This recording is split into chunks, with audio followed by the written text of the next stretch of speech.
ప్రభునామమున మహిమ కలుగును గాక. మన ప్రియ రక్షకుడు ప్రభు అయిన యేసుక్రీస్తు వారి దివ్యమైన నామమున చేరువచ్చిన ప్రియులందరికీ నా హృదయపూర్వక ప్రేమ వందనాలండి.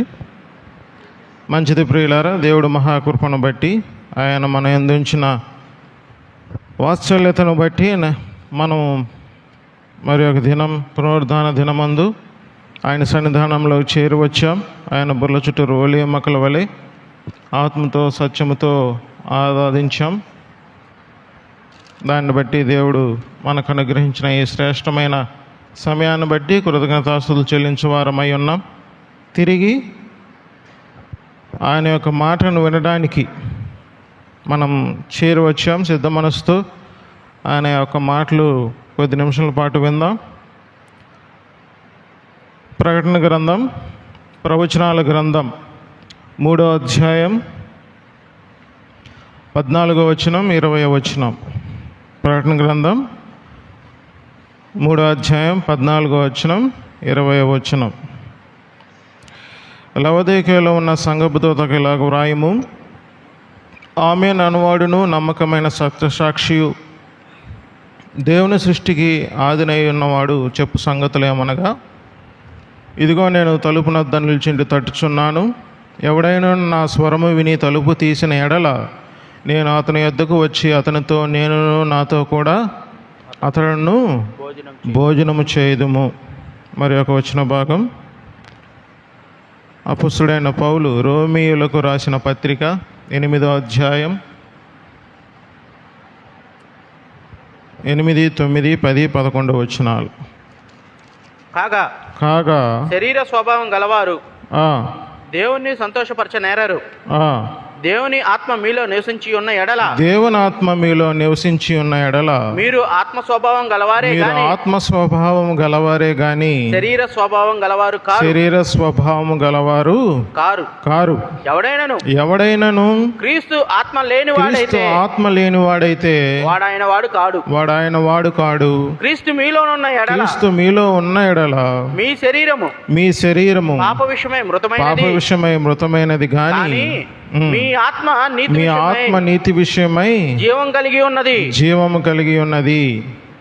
11. మృతుల్లో నుండి యేసును లేపిన వాని ఆత్మ మీలో నివసించిన ఎడల మృతుల్లో నుండి క్రీస్తు యేసును లేపిన వాడు చావునకు లోనైన మీ శరీరములను కూడా మీలో నివసించుచున్న తన ఆత్మ ద్వారా జీవింపచేయును. దేవుడు తన పరిశుద్ధ వాక్యాన్ని దీవించును గాక. వాక్య సహాయార్థం ప్రార్థన చేసుకుందాం. అందరూ తలల వంచి ప్రార్థనలో ఏకీభవించవలసిందిగా మనవి చేస్తున్నాం. మమ్మల్ని మిక్కిలిగా ప్రేమించిన మా ప్రియ పరలోకపు తండ్రి, జీవంగలనైన జీవాధిపతి, నీ ఘనమైన నామములకు వేలాది స్తుతులు స్తోత్రములు తండ్రి. ఉదయకాల సమయంలో మమ్మల్ని అందరూ చిన్న మందగా చేర్చి నీ బల చుట్టూ బోలి మొక్కల వలె చేరి నిన్ను ఆత్మతో సత్యంతో ఆరాధించే భాగ్యాన్ని మీరు మాకు దయచేసిన విధానాన్ని బట్టి స్తోత్రములు. ఇంకా ఎందరైతే ఈ ఆత్మ చేత నాయన మరి ఆత్మతో సత్యముతో ఆరాధించే నాయన అవగాహన లేని బిడ్డలందరినీ మీరు దృష్టించండి. వారి యొక్క జీవితాల పట్ల మీరు ఆశ్చర్యకార్యాన్ని జరిగించండి. వారు ఆత్మతో సత్యంతో యథార్థమైన ఆరాధన చేసే నాయన మరి ఆ యొక్క అనుభవంలోనికి వచ్చేలాగా మీరు కృప చూపించండి. ఇంకా ఎవరైతే దేవుణ్ణి అంగీకరించలేదో, విశ్వాసం ఉంచలేదో వారందరి విషయంలో మిగిలిన శరీర రక్తాలను బట్టి ప్రార్థన చేస్తుండగా మీరు కృప చూపించి నాయన మరి వారందరి హృదయాలు నాయన మరి మీరు కదిలించి నీ వైపు త్రిప్పబడిలాగా మారు మనసు కలగజేయండి. తిరిగి ప్రభా ఈ ఉదయకాల సమయంలో నీ సన్నిధానములో కొద్ది నిమిషాల పాటు నీ యొక్క వాక్యాన్ని ధ్యానించటకు నాయన మీరు మాకు అనుగ్రహించిన ఈ యొక్క సమయాన్ని బట్టి నిన్ను కృతజ్ఞతాస్తుతులు చెల్లిస్తున్నాం. నాయన ఆత్మ చెప్పు సంగతులు చెబుగల మేము విని వాటి విషయమున మనసు ఉంచుకొని రాకడ సమయంలో నాయన మరి త్వరపెట్టు వారముగా నీతిమంతులమైన మమ్ము నీతి జరిగించే విషయంలో నాయన జ్ఞానము కలిగిన ఏకత్వము ఈ సాలెము సంఘానికి కలుగులాగా మీరు కృప చూపించమని, నీ దాసుడు ఒట్టివాడు సులువు సాటును మరుగుపరిచే వర్తమాన వాక్యాన్ని మీరే అందించమని మీరే మహిమ ఘనత ప్రభావములు పొందమని చేరవచ్చిన ప్రతి బిడ్డను మీరు జ్ఞాపకం చేసుకోనమని ప్రభువైన యేసుక్రీస్తు నామమున అతి వినయంగా విడి ప్రార్థన చేయుచున్నాము తండ్రి. ఆమేన్. ఆమేన్. మంచిది ప్రియులారా, ఆరంభ దినాల మొదటి నుంచి అంటే ప్రభువైన యేసుక్రీస్తు వారు ఆయన కృపచేత నిలబెట్టిన దినము నుంచి సత్యవాక్యాన్ని ఏ రీతిగా గ్రహించి తెలియజేయాలో ఆ విధంగా దేవుడు ముందుకు నడిపిస్తున్న విధానాన్ని బట్టి నేను కృతజ్ఞతాస్తుతులు చెల్లిస్తున్నాను. ఆ కోవలోనే మనం ఈ సంవత్సర ఆరంభ దినము మొదలుకొని ఆత్మ చెప్పు సంగతులు సంఘము ద్వారానే వివరింపబడతాయి కాబట్టి సంఘము ద్వారా సంగతులు, సంఘము గురించిన సంగతులు, ఆత్మ ద్వారా ఆత్మ చెప్పు సంగతులు చెబిగలవాడు వినుగాక. అదే కోవలో మనం ప్రవచనాల గ్రంథాన్ని మనము పౌలు భక్తుడు నేర్పిన విధముగా మనం ధ్యానించినట్లయితే మనము చివరికి శరీరము లేని వారముగా జీవించే స్థితికి చేరుకుంటాం ప్రియులారా. పౌలు భక్తుడు ఆరంభము నుంచి మనకు వివరిస్తున్న సంగతులన్నీ కూడా అవే. సంఘముని ఏ రీతిగా ఆయన సంపూర్ణముగా చేసి దేవుని ఎదుట నిలబెట్టాలో వాటి విషయంలో సంపూర్ణ జ్ఞానము కలిగిన అపోస్తలుడైన వాడుగా ఉన్నాడు ప్రియులారా. అదే పరిస్థితుల్లో పౌలు భక్తుడు ఆ జ్ఞానం విషయంలో ఏ రీతిగా సంఘాన్ని ప్రిపేర్ చేయాలో ఆయనకి బాగుగా తెలుసు. దేవుడు అనుగ్రహించిన ఆ జ్ఞానం విషయంలో పౌలు భక్తుడు చాలా శ్రేష్టమైన వాడిగా మనం కనబడుతున్నాడు. యోహాను భక్తుడు కూడా ఇదే ప్రవచనాల గ్రంథము ద్వారా మాత్రమే కాదు కానీ సువార్తలు, తిరిగి పత్రికల ద్వారా ఆయన సంకల్పాన్ని అనుసరించి లేకపోతే ప్రవచనాలను అనుసరించి ఒక విశ్వాసి ఏ రీతిగా జీవించాలో స్పష్టంగా తెలిపాడు. కానీ ఒక అన్యుడు తన యొక్క క్రియల చొప్పున నీతిని వెతుకుతూ తాను ఏర్పాటు చేసుకున్న మతంలో ఏదైతే ఉంటున్నాడో వాటి విషయంలో తాను ఈ లోక జంజాటంలో పడిపోయి తాను మంచివాడిగా బతకాలని మతాన్ని ఏర్పాటు చేసుకున్నప్పటికీ ఆ మతము అది క్రియల మూలంగా ఎంచబడింది కనుక ఆ విషయంలో మానవుడు కొట్టుమిట్టాడుతుండగా మరలా జీవంలోంచి వేరైపోయిన మానవుడు తిరిగి మరలా తన ఆత్మచేత ఏ రీతిగా జీవంలోకి నడిపించాలో వాటి విషయంలో సంపూర్ణ జ్ఞానము కలిగి పౌలు భక్తుడు మనకి నేర్పించాడు. ప్రియుల అన్యజనులమైన మనం ఏం చేస్తామంటే ఆదికాండం మొదలుకొని ప్రకటన గ్రంథం వరకు అన్నీ దేవుడు యేసుక్రీస్తు ప్రభువారు గనుక ఆయన చెప్పు సంగతులన్నీ మనవే, నో డౌట్. కానీ మనకి సరైన స్పష్టత లేనప్పుడు మనం ఏం చేయగలుగుతాం? చిన్నపిల్లలుగా ఉన్నప్పుడు పాలే త్రాగాలి, పెద్దవాళ్ళు అయిన తర్వాత కూడా పాలే త్రాగాలి కదా. మనము 40 సంవత్సరాలు వచ్చినా పాలే తాగుదాం ప్రియులారా. కానీ నీతివాక్య విషయంలో అనుభవ జ్ఞానాన్ని పొందిన తరువాత ఖచ్చితంగా మనము బలమైన ఆహారం మనకి తగును. వాస్తవంగా ఒక విశ్వాసి తన యొక్క సాక్షి జీవితం ఆరంభ దినం నుంచి మొదలు పెట్టుకుంటే క్రీస్తు గురించి సంగతులు తన జీవితం విషయమైన అనుభవ జ్ఞానంతో ప్రతి బిడ్డ కూడా ఒక ఉపదేశకుడిగానే నిలబడతాడు. కానీ మనకు ఆ గ్రహింపు లేదు. ఎందుకు లేదంటే ఆ జ్ఞానం లేదు.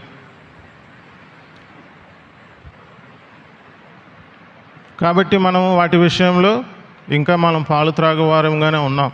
హెబ్రీయులకు రాసిన పత్రిక 6వ అధ్యాయం మొదటి నుంచి మూలోపదేశమే. మరలా మూలోపదేశంలోనే ఉండి మనం ఏం చేస్తున్నాం? ఇంకా సంపూర్ణత కొరకు వెతుకులాడుతున్నాం. కానీ విశ్వాస జీవితం అది పరలోకం నుంచి జీవితం అని, దాన్నే ఆత్మక నియమము అని చెప్పిన పౌలు భక్తుడే ఈ 9వ వచనంలో వచ్చేసరికి మనం ఆత్మయందున్న వారముగా ఒక విశ్వాసి ఎలా తయారవుతాడో చెప్తున్నాడు ప్రియులారా. ఆ తర్వాత ఎవరైతే ఆత్మయందు ఉంటారో వారి విషయంలో జీవించే విధానాన్ని ఈ ప్రకటన గ్రంథం చెప్తుంది. లేదా అపోస్తలుడైన యోహాను చెప్తున్నాడు ప్రియులారా, తన యొక్క పత్రికల్లో అయితేనేమి, తన యొక్క ప్రవచనాల గ్రంథమైన ఈ విషయంలో అయితేనేమి, ఆదికాండం మొదలుకొని ప్రకటన గ్రంథం వరకు మనము ఒక వ్యక్తి విశ్వాసి అయిన తర్వాత నేర్చుకున్న సంగతులు ఏ రీతిగా ఉంటాయో, ప్రకటన గ్రంథం మనం చివరి అధ్యాయం ఏంటి, 22 అధ్యాయమా, 22 అధ్యాయం 21వ వచనం అయిపోగానే బైబిల్ కంప్లీట్ అయిపోయింది. మరి మరలా ఆదికాండం మొదలు పెడతాం కదా. మళ్ళీ ఆదికాండం మొదలుపెట్టి మరలా 1వ అధ్యాయం 1వ వచనం నుంచి చదువుకుంటూ వచ్చి మరలా ప్రకటన గ్రంథం 22 అధ్యాయం 21 వచనం వరకు వస్తాం. అట్లా కొంతమంది వారికి ఇచ్చిన ఆసక్తి చొప్పున వారు ఏం చేస్తున్నారు, సంవత్సరానికి 7 సార్లు 8 సార్లు 10 సార్లు చదువుతున్నారు కదా. వారికి ఇచ్చిన దేవుడు ఆసక్తిని బట్టి వారి సమయాన్ని ఆ రీతిగా వినియోగించుకుంటున్నారు. కానీ ప్రకటన గ్రంథం 22 అధ్యాయం 21 వచనం చదివిన వెంటనే మరలా ఏం స్టార్ట్ చేయాలి చెప్పండి.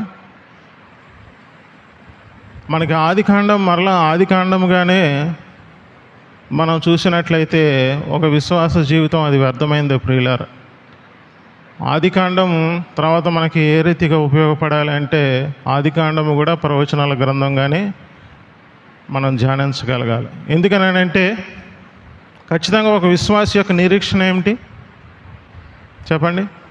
ఒక విశ్వాసి యొక్క నిరీక్షణ ఏంటి, పరలోక రాజ్యమా?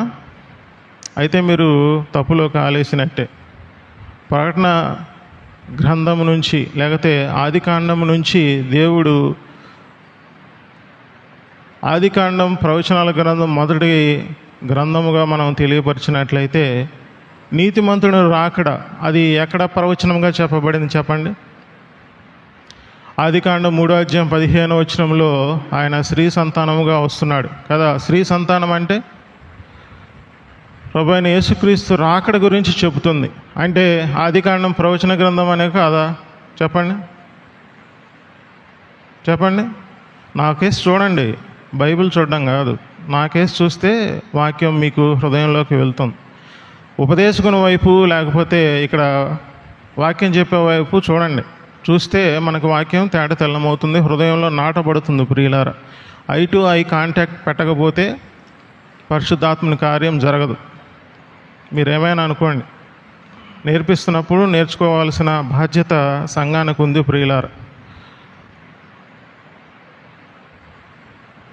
చెప్పండి, ప్రవచనాల గ్రంథమా కాదా?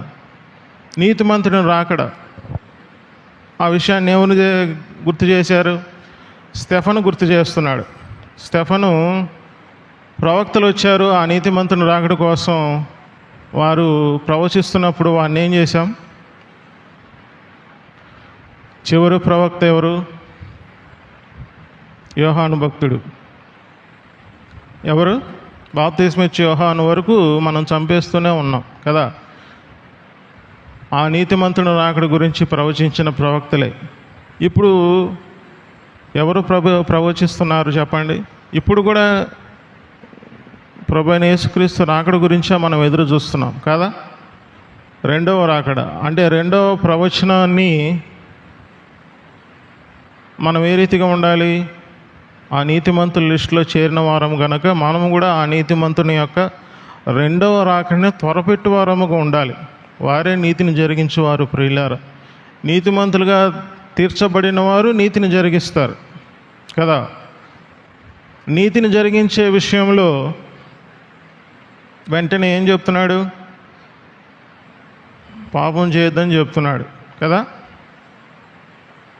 పౌలు భక్తుడు కూడా 6వ అధ్యాయంలో పాపం విస్తరిస్తుందని, పాపం అప్రతిమంగా విస్తరిస్తున్న కారణంగా కృప విస్తరిస్తుందని మనం పాపం చేద్దామా అని క్వశ్చన్ వేస్తున్నాడు కదా.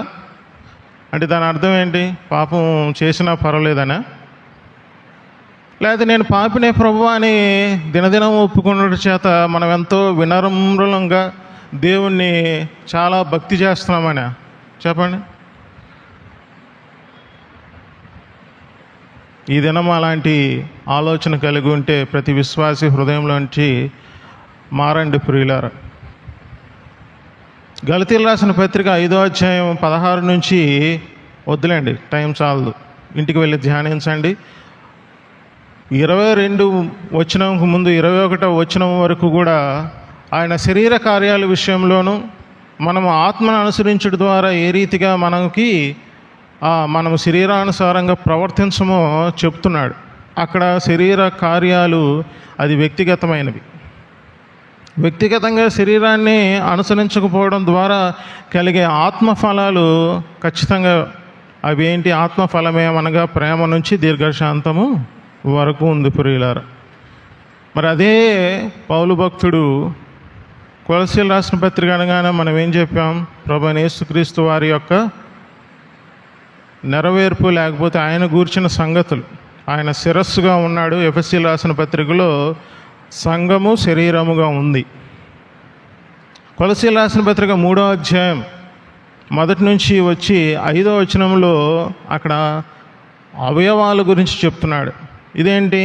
అక్కడ కూడా వ్యక్తి గురించిన అవయవాలు, ఇవి సంఘమును గురించిన అవయవాలు. కానీ అల్టిమేట్గా చెప్పవలసింది ఏంటంటే పాపం చేయకూడదనే కదా. యోహాను సువార్త 8వ అధ్యాయం 11వ వచనం ఒకసారి చదవండి. యోహాను సువార్త 8వ అధ్యాయం 11వ వచనం.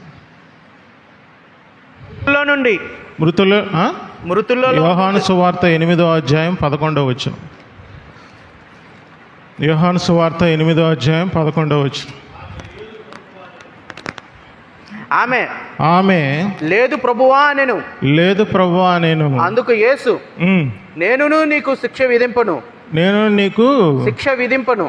విధింపను నీవు వెళ్ళి ఇక పాపం చేయకుమని ఆమెతో చెప్పాను. పాపం చేయమని చెప్పాను. అంతేనా? మీ బైబిల్ ఏ రీతిగా ఉంది? పాపము చేయకుమున్నాయి. మరి దేవుడు కూడా చెప్పింది అదే కదా.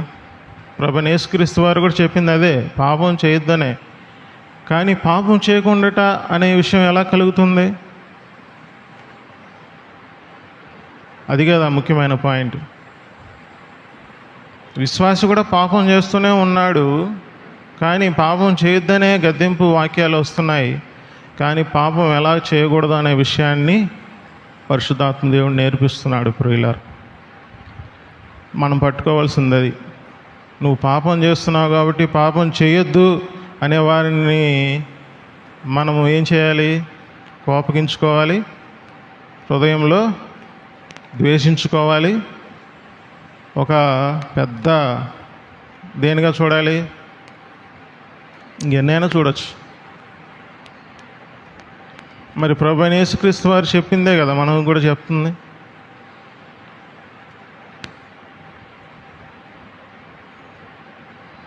మనం ప్రార్థన కూడా నిన్నటి వారం అంటున్నాం, మళ్ళా నువ్వు విమోచించావు అంటున్నావు. యోహాను సువార్త 14వ అధ్యాయంకి వచ్చేసరికి ఏమంటున్నావు? నువ్వు జీవిస్తున్నావు కనుక జీవిస్తున్నావు అంటున్నావు. క్లారిటీ ఉందా నీకేమైనా? విశ్వాసిగా జీవిస్తుండగా సంఘముకు వచ్చి ఇన్ని సంవత్సరాలు అయింది, క్లారిటీ ఉందా? కాబట్టి మనం నేర్చుకోవాల్సిన సంగతులు దేవుడు నేర్పిస్తుండగా మనము ఖచ్చితంగా ఆమేన్. మనం చేసే ప్రతి విషయంలో దేవుడు జరిగించే వాటి విషయంలో ఆమేన్ అనడానికి రెడీగా ఉన్నాడు. కానీ అక్కడ ఏముంది? ఆ సంఘంలో దేవుని స్వరం లేదు. 20వ వచనంలో చెప్పినట్లు ఆయన ఎక్కడున్నాడు? హృదయం అనే తలుపు నువ్వు వ్యక్తిగతంగా చూసుకోలే, కానీ సంఘం బయట ఉన్నాడు. మనం విన్నాం చాలా సంగతులు. హృదయం అంటే అవి తప్పు అని నేను అనట్లేదనండి. ఆ విషయంలో నడిపింపు మనకు అప్పుడు వ్యక్తిగతంగానే ఉంది, కానీ దేవుడు సంఘముగా చూస్తున్నాడు.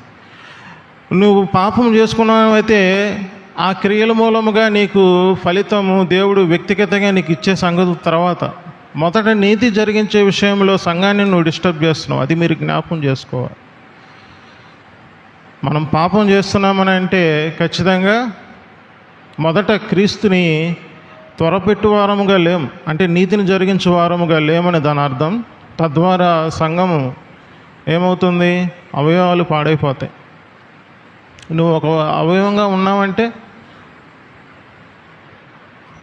లేకపోతే ఒక అవయవం పక్కనే నువ్వు ఉన్నావంటే,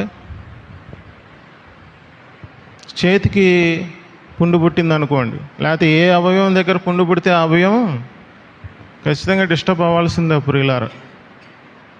కాబట్టి పాపం చేయగద్దు అని చెప్పే సంగతుల విషయమై క్లారిటీ తెచ్చుకోండి. ఇకనైనా మనం తెస్సలోని రాసిన పత్రికలు కూడా పౌలు భక్తుడు అదే చెప్తున్నాడు ప్రియులు. అల్టిమేట్గా ప్రవచనాల విషయంలో మనము పోరాటంలోనికి రావాలని సంఘాన్ని ప్రిపేర్ చేస్తున్నాడు. మనం తెలుసుకోవాల్సిన సంగతులు అవే ప్రియులారా. ఒక 10 నిమిషాల్లో ముగిస్తాను. 8వ అధ్యాయం, రోమీయులకు రాసిన పత్రిక 8వ అధ్యాయం, ఇందాక మనం చదువుకున్న విషయాన్ని మనం జ్ఞాపకం చేసుకుందాం. 9వ వచనం చదువుదామా? దేవుని ఆత్మ మీలో నివసించి ఉన్న ఎడల మీరు ఆత్మ స్వభావం గలవారే కానీ శరీర స్వభావం గలవారు కారు. కింద ఫుట్ నోట్స్లో ఏమైనా ఉంది? ఆత్మయందున్న వారే కానీ శరీరమందు ఉన్నవారు కాదు. అదేంటి? మన శరీరంలోనే కదా, శరీరముల విషయంలోనే కదా మనం ఇదంతా పోరాటం అని అనుకుంటున్నారా? మరి శరీరాన్ని జయించడానికి మీ శరీరంలో ఏముంది? నివసించు పాపం ఉంది ప్రియులారా. మరి నివసించు పాపాన్ని మనం దేని చేత? మనం ఆత్మ నియమం చేత కంట్రోల్ చేస్తాం. ఇక్కడ చెప్పినట్లు మనం శరీరానిగా ప్రవర్తించకుండా, అంటే 6వ వచనం వరకు కూడా మనకి ఖచ్చితంగా శరీరము రిఫ్లెక్ట్ అవుతుంది. మనం శరీరాన్ని ఉద్దేశించే మన ప్రయత్నాలన్నీ ఉన్నాయి ప్రియులారా. కానీ మనం శరీరం అందే లేని వారముగా జీవిస్తే ఇంక శరీరం ఏమన్నా యాక్టివేట్ అవుతుందా? సో మనం ఆ పరిస్థితికి రావాలి. అప్పుడు ఆదికాండం నుంచి ప్రవచనాల గ్రంథం వరకు కంప్లీట్ అవ్వగానే మొదట మరలా ఆదికాండం స్టార్ట్ చేస్తున్నామంటే మనం శరీరమందు లేని వారముగా స్టార్ట్ చేయాలి. అది గొప్ప సంగతి. ఆ విషయంలో గ్రహింపు లేకపోతే మనం 20 సార్లు చదవచ్చు, 30 సార్లు చదవచ్చు, కానీ ఆత్మ ప్రభు చెప్పే సంగతులు మన హృదయంలోనికి అవి రావు ప్రియులారా. మనం ఖచ్చితంగా తెలుసుకోవాల్సిన సంగతి అదే. మనం ఆత్మయందు ఉన్నవారముగా జీవించాలి. అప్పుడే మనం ఖచ్చితంగా శరీరాన్ని బైపాస్ చేయడం కాదు, కానీ ఇంకా శరీరం లేనట్టుగా జీవిస్తాం. మనం గత కాలం అంతా మనం నేర్చుకున్న ఆ నీతి మార్గం, పరిశుద్ధమైన ఆజ్ఞల్లో మనం తెలుసుకోవాల్సిన సంగతులన్నీ కూడా శరీరాన్ని ఎలా బైపాస్ చేస్తే మన ఆత్మ ఫలవంతము లేకపోయినా దేవుడు మన యందుండి మనకు చేసే ఆ ఆత్మానుభవం నోటితో ఒప్పుకోవడం ద్వారా జీవం కలుగుతుందన్నాం. ఆ జీవమే ఏంటంటే మనం ఆత్మయందున్న వారముగా జీవించే జీవితం ప్రియులారా. ఒక్కసారి మనం ఆత్మయందున్న వారముగా జీవిస్తే ఇంక వాటి విషయంలో మనకి వెనుక చూసే పరిస్థితి మనలో కలగదు. కానీ అలా కలుగుతుందని అంటే మళ్ళీ మనకి డౌట్ వేసుకోవాల్సి వస్తుంది. ఎందుకంటే మనలా మనం నమ్మని బిడ్డలంగానే ఉన్నామా ఏంటి అని. మరి ఆ బోధల విషయంలో కూడా మనం ఏమైపోతున్నాం? బ్రహ్మపరచ ఆత్మచేత ఇబ్బంది పడవలసి వస్తుంది. ఎందుకంటే ఒక క్లారిటీ లేదు. ఎందుకంటే నీవు జీవిస్తే నీకు తెలుస్తుంది, ఆత్మ ద్వారానే తప్ప నేను ఈ శరీరాన్ని నేను జయించలేను. ఆత్మ నాకు కలిగించే ఆ జ్ఞానం. మీరు అనుకోవచ్చు వ్యక్తిగతంగా ఖచ్చితంగా మీరు భ్రమలోనే పడతారు ప్రియులారా. ఎందుకంటే మీ విషయమైన క్లారిటీ మీకు లేదు. ఎప్పుడైతే సంఘముగా కూడి వచ్చినప్పుడు దేవుడు ఆత్మ చెప్పు సంగతులు మనకు బయలుపరుస్తాడో, ఒక్కసారి ఆత్మయందు ఉన్నవారుగా అయితే ఇంక మీరు మీ టర్నప్ ఏమైపోతుందని అంటే తిమోతి రాసిన 1వ పత్రిక 1వ అధ్యాయం 18వ వచనంలోకి మీరు వెళ్ళిపోతారు. దేవుడు అటువారిని కోరుతున్నాడు ప్రియులారా. మనకి ఇదే యోహాను సువార్త 8వ అధ్యాయంలో మనం గమనించినట్లయితే చూడండి ఒకసారి. యోహాను సువార్త 8వ అధ్యాయం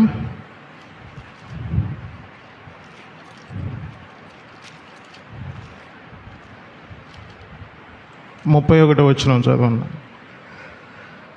కాబట్టి యేసు తనను నమ్మిన యూదులతో మీరు నా వాక్యమందు నిలిచిన వారైతే నిజంగా నాకు శిష్యులై ఉండి సత్యమును గ్రహించెదరు. సత్యమును గ్రహించెదరనుందా? సత్యమును గ్రహించకపోయినా శిష్యులుగా మెలిగే జీవితం అంటున్నాడు దేవుడు. నిజముగా శిష్యులై ఉంటే నా సత్యాన్ని మీరు జరిగిస్తారు. ఆ కోవలోకి వెళ్ళిపోతే ఇప్పుడు నేను చెప్పాను కదా, తిమోతి రాసిన మొదటి పత్రిక 1వ అధ్యాయం 18వ వచనం చూడండి.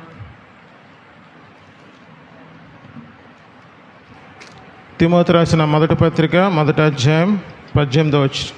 నా కుమారుడైన తిమోతి నీవు విశ్వాసమును మంచి మనస్సాక్షి కలిగిన వాడవై నిన్ను గూర్చి ముందుగా చెప్పబడిన ప్రవచనముల చొప్పున ఈ మంచి పోరాటము పోరాడవలనని వాటిని బట్టి ఈ ఆజ్ఞను నీకు అప్పగించుచున్నాను. పౌలు భక్తుడు ఏదైతే క్రీస్తు విషయంలో బాప్తిస్మమే కాక పరిశుద్ధాత్మలో బాప్తిస్మం అన్నప్పుడు, పరిశుద్ధాత్మలో బాప్తిస్మము అది ఆజ్ఞలను అనుసరించటే ప్రియులారా. ఆ ఆజ్ఞలు ఏదైతే ఉన్నాయో అవి పదాజ్ఞలు కాదు. కొంతమంది యోహాను రాసిన మొదటి పత్రికలో ఆజ్ఞలు తీసుకొచ్చి కూడా ఆ ఆజ్ఞలు పదాజ్ఞలుగా మీరు మనసులో అనుకుంటున్నారేమో, అవి కాదు. వాటి విషయంలో అలా గ్రహింపగలిగి మీరు గేనా ఎదుటి వ్యక్తులకు చెప్తున్నట్లయితే ధ్యానించండి, దేవుడు బయలుపరుస్తాడు. ఇక్కడ కూడా ఆజ్ఞ ఇచ్చాడు. ఈ ఆజ్ఞ ఏ ఆజ్ఞ? ఈ పదాజ్ఞల్లో ఏ ఆజ్ఞ అయినా అని అనుకుందామా? చెప్పండి. ఎప్పుడైతే మనం ఆత్మ అందున్నామో దేవుడు మనకు అనుగ్రహించిన ప్రవచనం ఏంటి చెప్పండి. ఇప్పుడు దాకా నేను చెప్పాను కదా, మనకు అనుగ్రహించిన ప్రవచనం ఏంటి చెప్పండి. క్రీస్తుని మనం త్వరపెట్టాలి కదా. మనం జనవరి 1వ తారీఖు చెప్పుకున్న వాక్యం అదే ప్రియులారా. చూడండి ఒకసారి.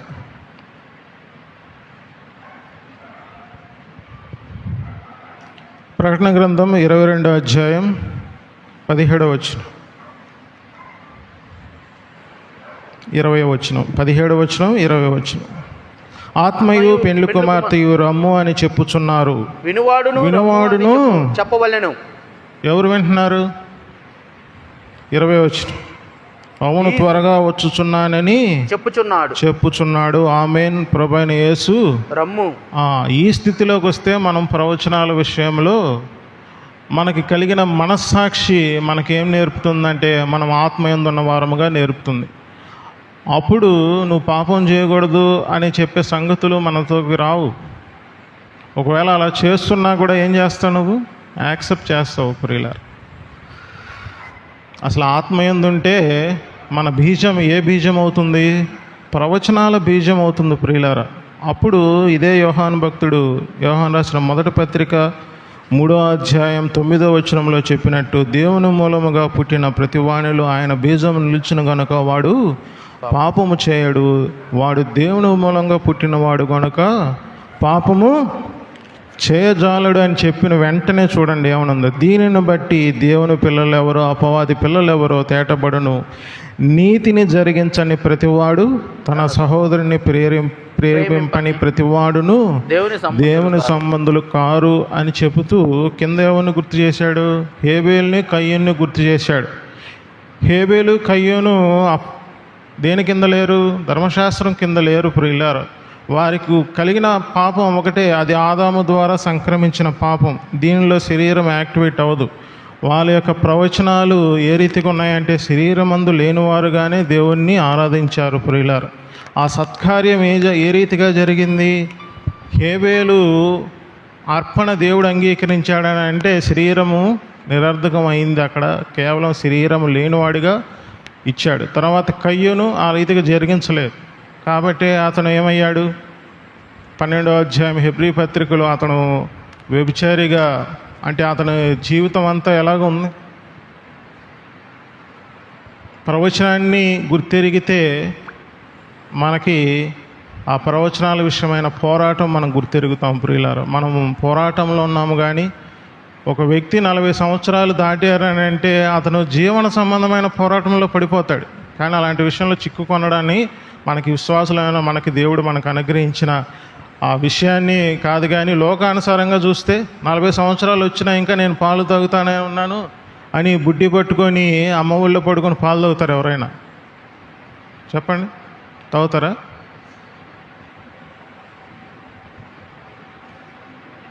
మరి మనకు అవయవాలు వచ్చినాయి. అవయవాలు వాటి విషయంలో వాటి పని అవి జరిగించాలంటే మొదట మనకి ఏళ్ళు నిండిన కూడదు. ఇంకా 40 సంవత్సరాలు వచ్చినా వాడికి పెళ్లి చేయకపోతే ఏమంటారు?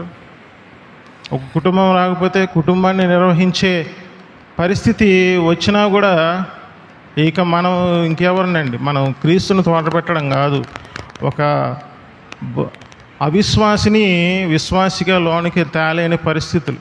కాబట్టి మన సంఘం ఇంకా విస్తరించట్లేదని దాని అర్థం ప్రియులారా.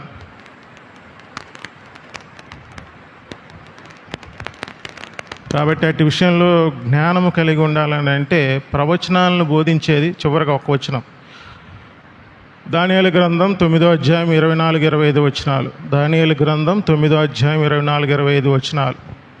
నేను ఇప్పుడే వాక్యం స్టార్ట్ చేశాను, ఇప్పుడంతా ఉపోద్ఘాతం చెప్పాను.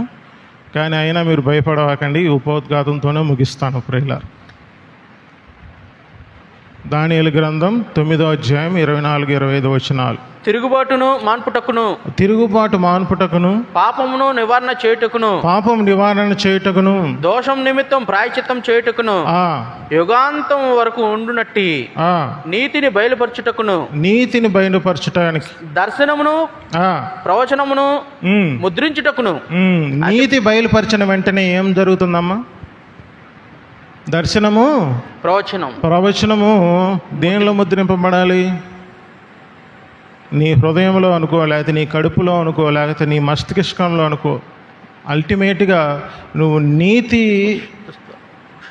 నీకు ఆపాదించబడిందంటే నీతిని జరిగించడానికి ఖచ్చితంగా ఏముంటాయి? ప్రవచనం ఉంటుంది. ప్రవచనాల వెంబడి నువ్వు సాగాలి ప్రియులారా. అలా సాగాలని అంటే మనకి పౌలు భక్తుడు మాదిరి చివరికి ఎక్కడికి తీసుకొస్తుంది? యోహాను భక్తుడు అపోస్తుడైన యోహాను దగ్గరకు తీసుకొస్తుంది, అంటే ప్రవచనాల దగ్గరకు తీసుకొస్తుంది ప్రియులారా. కాబట్టి మనం గుర్తెరగవలసిన ప్రక్రియ ఏంటంటే అదే. వాక్యాలు ప్రసంగాలు అవి వెళ్తూనే ఉంటాయి, కానీ విశ్వాసికి అవసరమైన సంగతులు సంఘం ద్వారానే వెలువడతాయి ప్రియులారా. వాక్యాల లోతులకి వెళ్ళండి, లోతుకి వెళ్తేనే మనకు చేపలు పడతాయి. కానీ అసలు మనము ప్రిపేరే కాలేదు, ఇంకా మనం నీతిమంతులమే కాలేదు అనే భావంలోనే ఉంటూ నాకు 40 సంవత్సరాలు, ఇప్పుడు 43 సంవత్సరాలు, నేను నీతిమంతుని కాదేమో అని చెప్పేసి నేను ప్రార్థన చేస్తూ విజ్ఞాపన చేస్తూ ఈ శరీర రక్తాలను పాలు పంపులు పొందుతూ నేనేం చేయాలని చూస్తున్నాను? అబ్బా ప్రదీపు ఏదో చెప్తున్నాడు, లేకపోతే ఆ ప్రకాశ్రావు గారు ఎప్పుడు కూడా పాపం చేయొద్దు అనే చెప్తూ ఉంటాడు. ఇంక వేరే వాళ్ళు అయితే ఆ బుజ్జి బ్రదర్ అయితే ఏం చెప్తున్నాడు? ఆత్మనియమం గురించి చెప్పాడు. మరి ఎవరికైనా అర్థమవుతుందా ఆత్మనియమం అంటే?